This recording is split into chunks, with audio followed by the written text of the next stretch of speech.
Welcome to our channel. Today we how to uninstall SPX Flow EV charger app, detailed guide step by step clearly. To uninstall the SPX Flow EV charger app, begin by unlocking your device. Locate the app icon on your home screen or in the app drawer. Press and hold the app icon until a menu appears. Select the option that says uninstall or remove. Confirm the uninstallation when prompted. If you are using an iOS device, tap and hold the app icon until it shakes. Look for the small X in the corner of the app icon.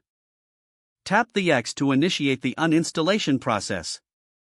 Confirm the deletion when prompted by your device. For Android users, if the app isn't easily removable, go to your device's settings. Scroll down and find the Apps or Applications section. Locate and select the SPX Flow EV charger app from the list. Tap on Uninstall and confirm your choice. After the app is uninstalled, it is a good idea to restart your device. This can help free up any system resources. Check your app drawer to ensure the SPX Flow EV charger app has been completely removed. Your device is now free of the SPX Flow EV charger app.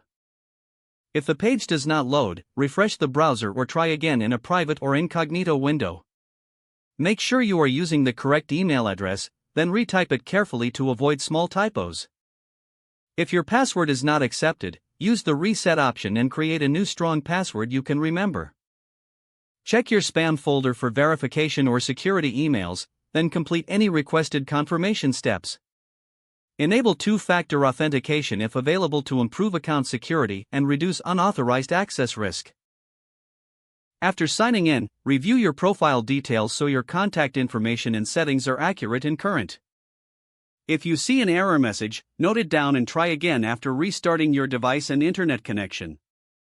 Log out when you finish, especially on shared devices, to keep your account and payment information secure. If the page does not load, refresh the browser or try again in a private or incognito window. Make sure you are using the correct email address, then retype it carefully to avoid small typos. If your password is not accepted, use the reset option and create a new strong password you can remember. Check your spam folder for verification or security emails, then complete any requested confirmation steps. Don't forget to like this video and subscribe to our channel for more step-by-step tech guides.